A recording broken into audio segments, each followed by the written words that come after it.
zero is obviously now going to always be associated with the film. Also, I just think,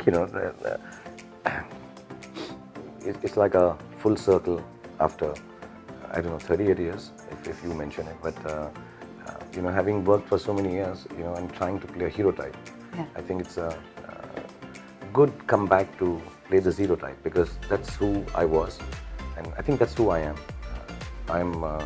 I'm nothing and I'm still complete, and that's what the film should be. That we should believe in the ordinariness of who we are, and know that God, Bhagwan, Allah, Supreme Being, he didn't create us in the imagery of perfection. He gave us all a little bit of less, and we also think so. But I think the film celebrates the fact that who we are is the best that can be. It's one life. Don't let it go away because you think, oh, I'd rather be living somebody else's dream. Just live your dream, and that's what the protagonists in the film do. Anushka's character, who's got cerebral palsy, my character, who actually doesn't give a damn how tall or short he is, and Katrina, who's emotionally has issues with life, being the most beautiful woman in the world, and how all three of them, because of the story and happenings, come together for a bit and move on. But somewhere down the line, it makes them realize that you are the best version of you, and that's what being zero is about: complete and nothing. How do I say? Maybe I'm emotionally not as well endowed as everyone else. Films don't change me. I feel like telling a story because I feel it. I feel something about the story. More often than not, my directors and writers, Anand Rai and Himanshu, tell me, you philosophize so much about the film, but this is just a fun film. So I'm like, okay, sorry. But there is a reason for it that I get into it, and and I hope I can write about some of the films that I got into one day, for the emotional reasons, and they never came through in the film. But to me, the attachment as an actor, as an artist, as a producer is always that little essence that only I can see and feel, and maybe it doesn't come across in films. But for me to get up in the morning and do it comes mainly from that essential part of the film, which may not be, and I don't make very, how do you say, overt films. I'm assuming films which have a hidden message. Mine is not there for it slapped on your face that, oh, this is amazing, and see, this is empowering. Right? I can't do that. I don't think films are for messages. Films are for entertaining you and somehow touching a chord, which perhaps you also can't figure out at that point in time. For perspective, I think the other actors had more difficult aspect, because Anushka said this to me, that, and you can't, this film is without a body double. Everything is with me. So we've created the eye lines for the actors through, the set is like a Lego set, you remove and make me 1.5 feet shorter. But to do it on streets and in New York with cars and all, it's really difficult, because then you have to make them all higher sometimes. It's called anti-pit, where you, and the visual effects company, the Red Chillies VFX has done a great job. And I speak of them as an outside company, not as my company, because they've gone beyond what I thought this company can do. So I'm really thankful to Harry and Ketan. But I think for me what was difficult was that you act out a scene and you don't know how it will turn out on a person who's 1.5 foot shorter. So sometimes you thought you've done well and it doesn't turn out as good. And sometimes you don't think you've done it according to what you wanted, and it turns out magnificent.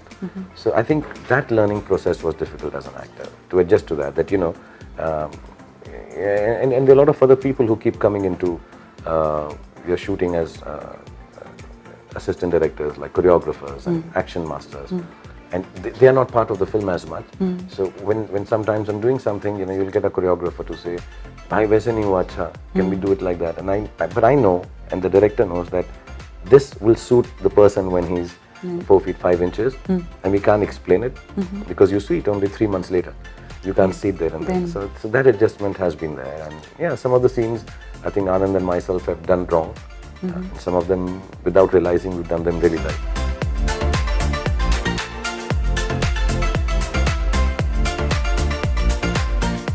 See, and without taking away from visual effects heavy films, Yeah. where you know there's a visual effects, including Ravan. Ravan was a stepping stone towards launching this company in a big way. And I think we achieved a lot. And today when we see big films like Bahubali or 2.0 or what have you, they're all part of that culture that has come into India over the years. Krish. But this one is a film where if you saw the visual effect, it'll be ineffective. It has to be seamless. Yeah, if you can tell it's a visual effect, then the film has failed as a visual effects film. And I think that's where I personally believe Red Chilli's work is comparable to the best in the world. Because if you can make out, I mean, even this photograph I can still make out, but in the film you can't make out. This is done by a different set of people, amazing job. But this is just one image. You have 2.5 hours, 24 seconds, 24 images in 1 second. So imagine thousands and thousands of images which have to be corrected, and they've done it quite well, I think. I think it's quite a stroke of genius to have matched this. I tell you, editor Jitesh, that this will be the film which, and it's all right, I don't say it in a condescending or a bad way.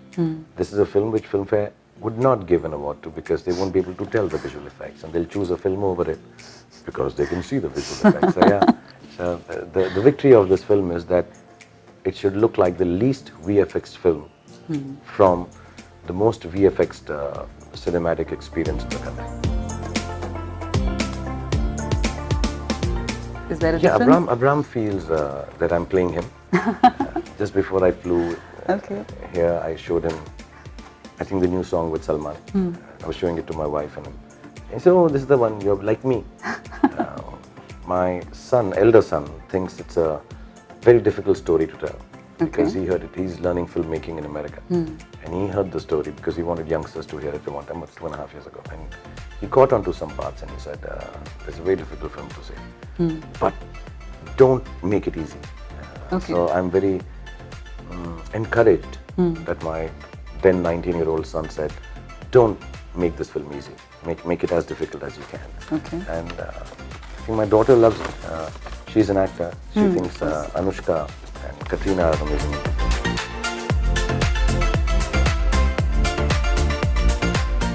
I don't know, Zero normally people attribute, I mean, that's hopefully what we will turn around with the film. That Zero is not to be looked at as nothing. It has to be looked at as a complete. It's your perspective of life. So are you seeing Zero as, oh, it's zero life, or are you seeing Zero as what a complete wholesome life it is? Yeah. So one of the most Zero moments in, if I was to take the first point of view, is perhaps losing your parents very early on in life. That, oh God, this life is so zero. And then perhaps because of losing them, I went on a path which has made me who I am and given me 3 beautiful children and a wife and a sister and a lovely life. So I think that Zero made me accept the fact that this is the life I have, and I have to make the best of it and recreate my parents in the form of my children, maybe, as strange as it sounds, to fulfill my emotional needs. And I managed to do that, and that's like now a whole. So from zero to zero, yeah. I think that's how I would describe it. I was in Delhi when I watched Sridevi in films, and she's beautiful, she's wonderful, one of the finest actors the country has ever produced, or the world maybe. And so she was very kindly and loving when I called her for the film, and it's extremely unfortunate. Actually, the strange thing is, some people are so strong in your lives that even when they're not around, you don't believe they're gone. And I think Sridevi ji is one of them. So I'm extremely grateful to her personally for having been so kind to me when I started my career.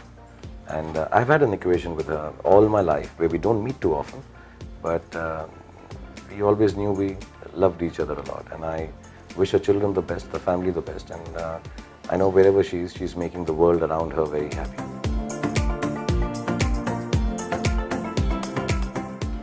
See, I have a different take on being an influencer. I think these blatant exclamations of coming and saying, don't do this, don't do that. I think just by doing that so loudly, most of us are actually bringing into prominence things which should be completely discouraged and disregarded. By calling white white and saying black is wrong, we are actually, the whole idea of this film is that the characters don't seek empathy. They don't want sympathy. Equality is not about treating the less in a better way. Equality is about treating the less in the same way as you would treat the more. Or that's equality. Equality is not, getting up and, how do you say it? I think sometimes we sell equality as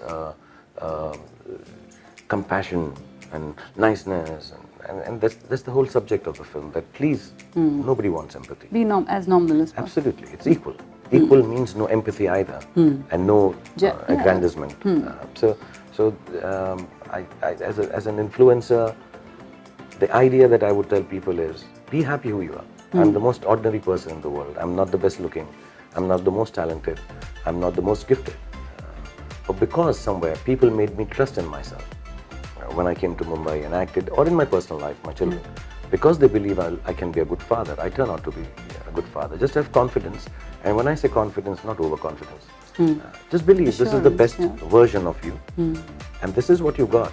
And this is the one first and last shot at life you have. Don't waste it in trying to be someone else, in getting body shamed or body shaming anyone. That's really stupid.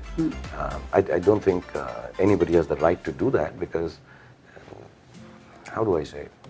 If you think I'm quite a big star and stuff, I don't have a perfect body, and I can never have. Look at my nose. So there's nothing like perfect.